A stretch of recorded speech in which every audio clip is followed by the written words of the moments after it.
तो आज के इस वीडियो में हम क्लास 9 के एक्सरसाइज 1.1 को सॉल्व करने वाले हैं और बहुत ही आसान तरीके से सॉल्व करने वाले हैं और आप बहुत ही अच्छे तरीके से इसे समझ सकते हो। तो आपका फर्स्ट क्वेश्चन आपके बुक का ये है कि क्या शून्य एक परिमेय संख्या है?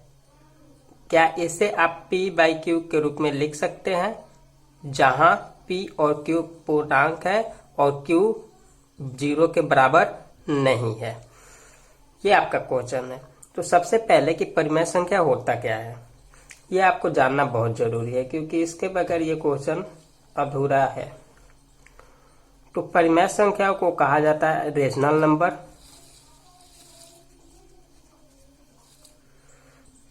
जैसा कि हम सब जानते हैं कि रेशनल नंबर जो होता है उसको हम लोग p बाई क्यू के रूप में लिख सकते हैं, यानी कि p बाई क्यू के फॉर्म में इसे हम लिख सकते हैं।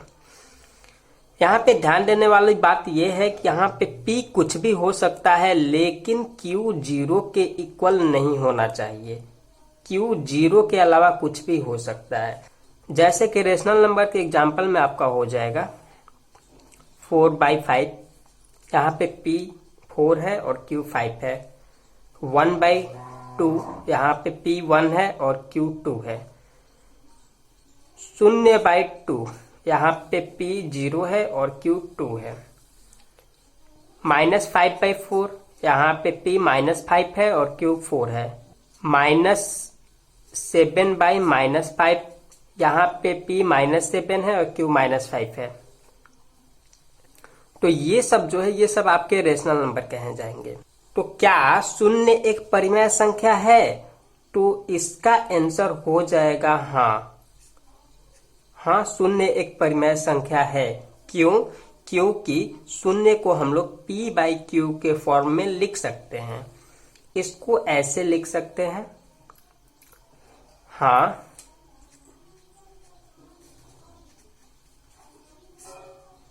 क्योंकि शून्य को, तो शून्य जो है उसे हम p बाई क्यू के रूप में लिख सकते हैं। अब p बाई क्यू के रूप में शून्य को कैसे लिखेंगे?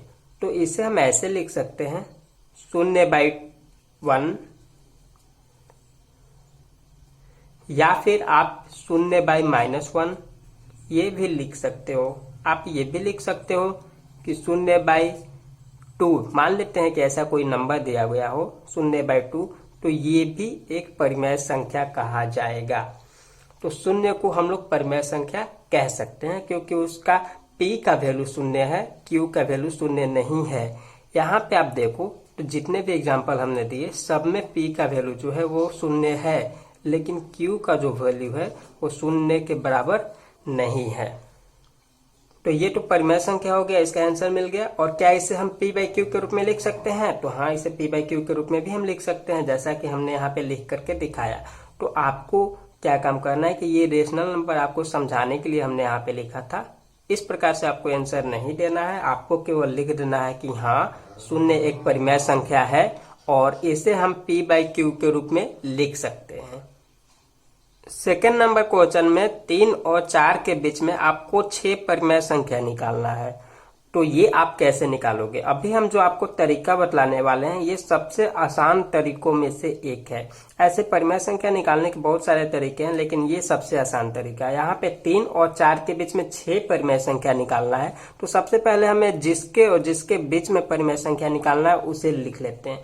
तो हमें 3 और 4 के बीच में निकालना है, तो यहाँ पे हम लिख लेते हैं 3 और 4। उसके बाद हम क्या काम करेंगे कि 6 परिमेय संख्या निकालना है, तो हम 6 से 1 ज्यादा लेंगे। तो 6 से 1 ज्यादा हो जाएगा 7। अगर 5 परिमेय संख्या निकालने के लिए बोले तो 5 से 1 ज्यादा लेंगे, तो 5 से 1 ज्यादा 6 लेंगे। तो यहाँ पे 6 निकालने के लिए बोल रहा है, इसलिए हम 6 से 1 ज्यादा 7 ले लेंगे और 7 से इन दोनों संख्याओं में गुना करेंगे। तो हम 3/1 ऐसे सबसे पहले तो लिख सकते हैं और 3/1 में हम 7 से यहाँ पे मल्टीप्लाई कर देंगे।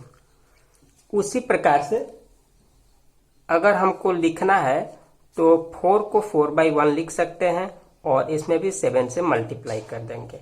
अब जब मल्टीप्लाई करेंगे तो हमारे सामने नंबर आएंगे, 3 में 7 से मल्टीप्लाई करेंगे तो 21, और 7 में 1 से करेंगे तो 7।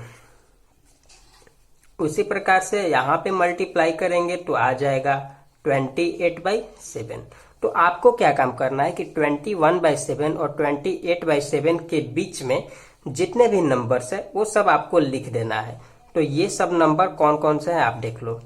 21 के बाद आ जाएगा 22/7, फिर 23/7, 24/7, 25/7, 26/7 और 27/7। यहाँ पे 6 परिमेय संख्या आपके निकल गए। तो ये सबसे आसान तरीका है निकालने का।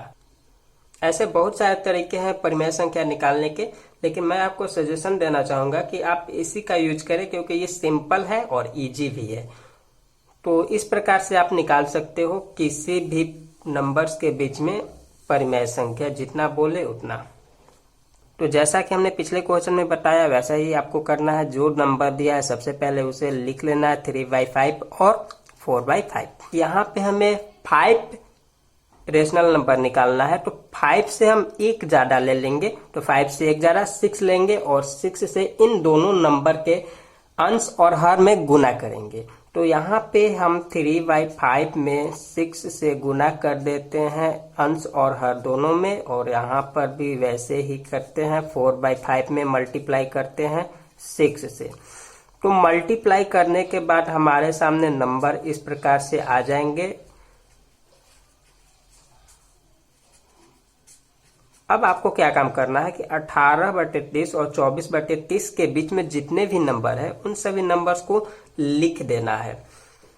तो ये नंबर है 19/30, 20/30, 21/30, 22/30, 23/30। ये देखो, तो आप 5 परिमेय संख्या आपके निकल गए। 3/5 और 4/5 के बीच में आपके ये 5 परिमेय संख्या निकल गए। तो ये सबसे आसान तरीका मैं आपको बार बार बोल रहा हूं, तो इस तरीके का यूज करें और आसानी से बनाएं। अब 4 नंबर जो क्वेश्चन है उसमें ये कहा जा रहा है कि नीचे जो कथन दिए गए हैं वो सत्य है या असत्य है, आपको बतलाना है और कारण भी देना है कि क्यों ये सत्य है और क्यों असत्य है। तो आप उसको यहाँ पर देखो। तो सबसे फर्स्ट जो 4 नंबर में है वो कह रहा है कि प्रत्येक प्राकृतिक संख्या एक पूर्ण संख्या होती है।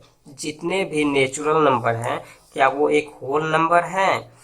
तो जैसा कि हम सब जानते हैं कि नेचुरल नंबर में 1 से स्टार्ट होता है और ये जाता है इन्फिनाइट तक, और होल नंबर में स्टार्ट होता है 0 से और ये जाता है इन्फिनाइट तक। तो जितने भी नेचुरल नंबर है क्या वे सभी एक पूर्ण संख्या है? तो हाँ, इसका आंसर हो जाएगा कि जो फर्स्ट वाला है वो सत्य है। कारण मैंने आपको अभी बतलाया कि जितने भी पूर्ण संख्या है वो सभी जो है नेचुरल नंबर को अपने अंदर समाहित करके रखता है। यहाँ पे देखो कि 1 2 3 4 ये सारे के सारे नेचुरल नंबर होल नंबर में समाहित है। तो इस प्रकार से ये कथन सत्य है। सेकंड में कह रहा है कि प्रत्येक पूर्णांक एक पूर्ण संख्या होती है। नहीं। अब देखो, पूर्णांक क्या होता है और पूर्ण संख्या क्या होता है। होल नंबर का मतलब होता है पूर्ण संख्या और इंटीजर का मतलब होता है पूर्णांक। तो सेकंड जो बोल रहा है, सेकंड में बोल रहा है, देखो होल नंबर, इसका मतलब होता है पूर्णांक, पूर्ण संख्या। तो जैसा कि अभी हम लोगों ने बताया कि पूर्ण संख्या जो होता है 0 से स्टार्ट होकर के ये जाता है इन्फिनाइट तक, लेकिन जो पूर्णांक होता है जिसको हम लोग इंटीजर बोलते हैं इंग्लिश में, इंटीजर, ये जो होता है ये माइनस वाले को भी अपने अंदर रखता है और प्लस वाले को भी अपने अंदर रखता है। तो ये जितने भी हैं ये सारे इंटीजर हैं, ये माइनस वाले भी और प्लस वाले भी। तो क्वेश्चन क्या था, क्वेश्चन ये था कि प्रत्येक पूर्णांक एक पूर्ण संख्या होती है। तो जितने भी पूर्णांक है क्या वे एक पूर्ण संख्या है? तो आप यहाँ पे देखो माइनस वाले में, तो ये सब क्या एक पूर्ण संख्या है क्या, होल नंबर है ये सब? तो नहीं, क्योंकि होल नंबर 0 से स्टार्ट होता है और इन्फिनाइट तक जाता है। होल नंबर में निगेटिव नंबर नहीं होता है, जबकि पूर्णांक में निगेटिव नंबर भी होता है। इसलिए ये जो सेकेंड वाला कथन है वो असत्य है। तो इसका कारण आप लिखना चाहो तो ऐसे लिख सकते हो, क्योंकि -1, -2, -3, -4 इत्यादि पूर्ण संख्या नहीं है।